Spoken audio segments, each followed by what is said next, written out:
Hello and welcome.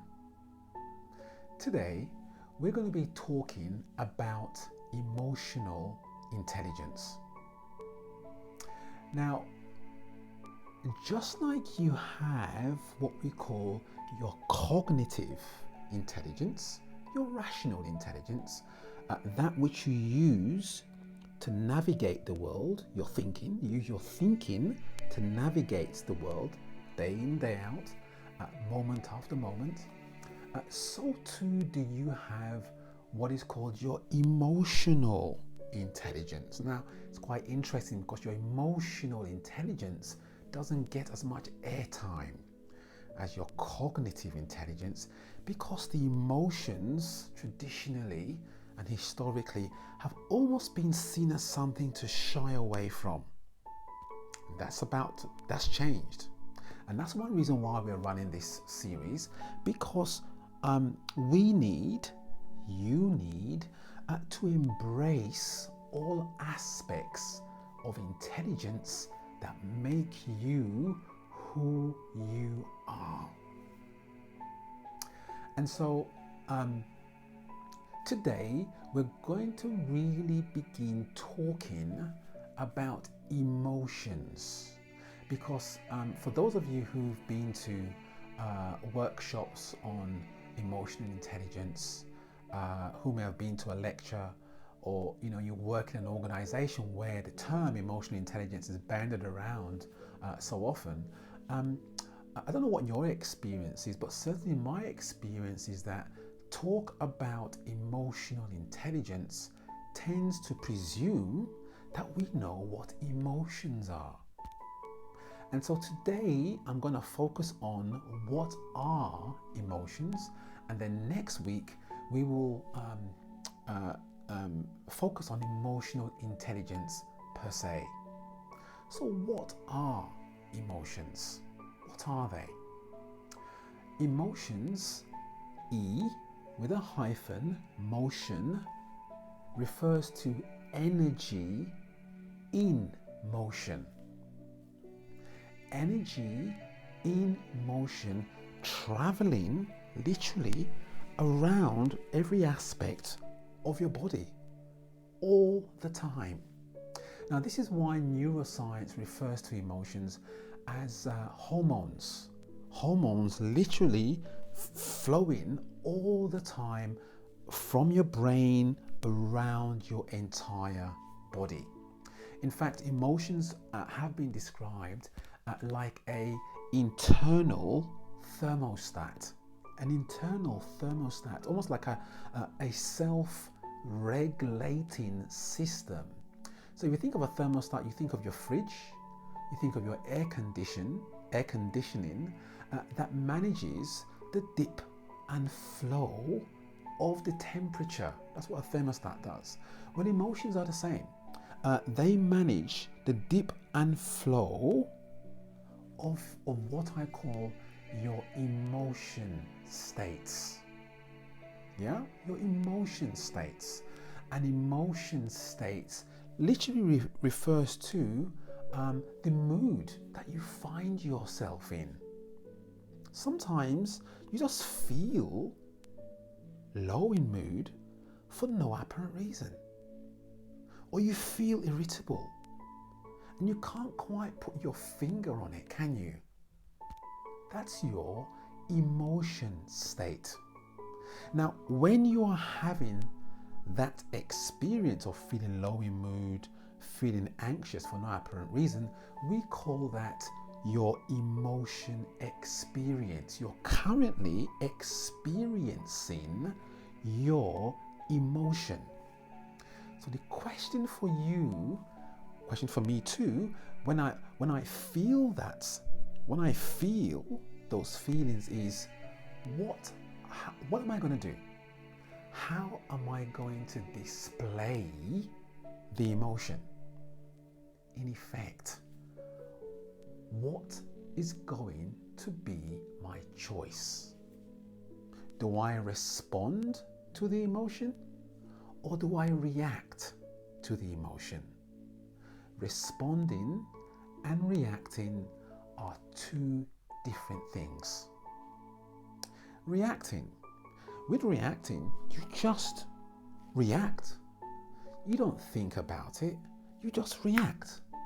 And in fact, you think about it after you've reacted. Find yourself in that situation? Yeah. Responding, on the other hand, suggests that you take a step back. And you take a step back, and it's almost as if you observe what's happening and then you make a choice. You respond.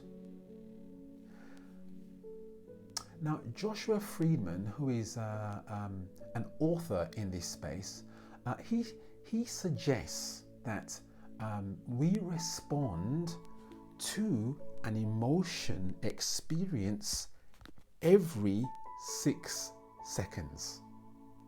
So every 6 seconds, whether you're aware of it or not, you are responding to an emotional experience every 6 seconds.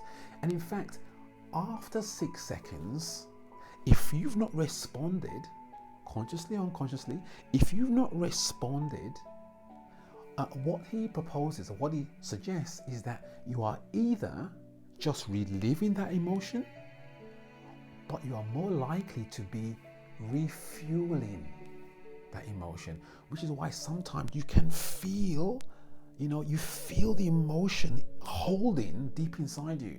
And this is why emotions, I was reading a book the other day, emotions have been described to be like steel. Emotions can feel like steel because they're so strongly there, even though you can't see them. You can feel them energetically. You feel them energetically. And that energetic feeling is your felt sense. That's your emotional feeling. So here are some practices for you then. Some practices to assist you in better managing your emotions.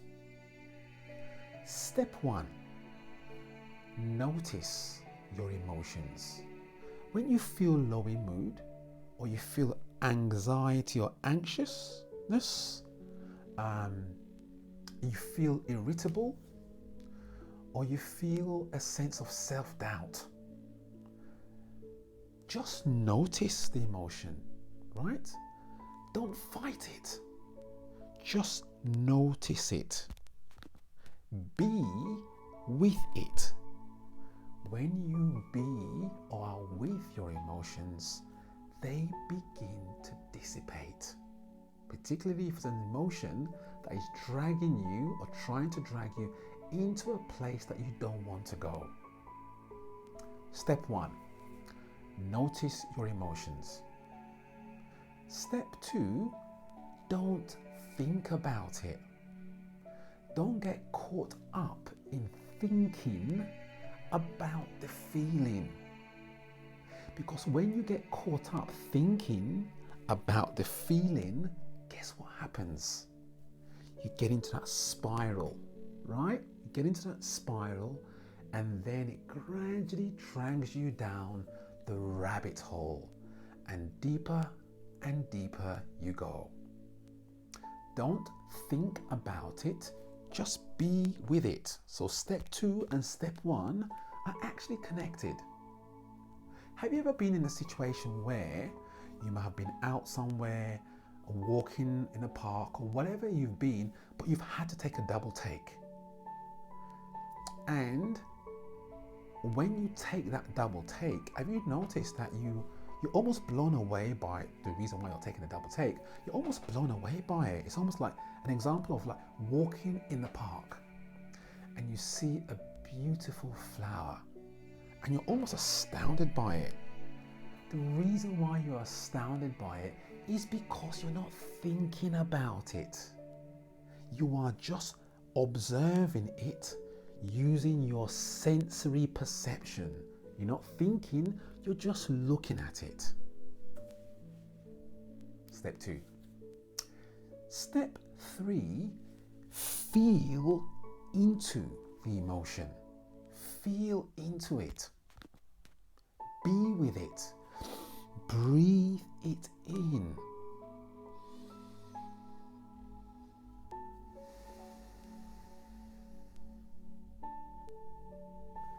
Breathing in, feeling into the emotion brings awareness around the emotion, gives you awareness about the emotion, and therefore gives you greater choices so that you don't feel constricted anymore.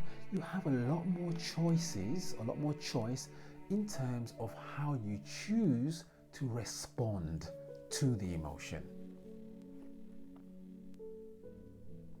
Your emotions are a fundamental part of your beautiful self. Your emotions are a fundamental part of your beautiful self. Next week, we'll be speaking about emotional intelligence from Joshua Friedman's 6-second emotional intelligence model. See you soon.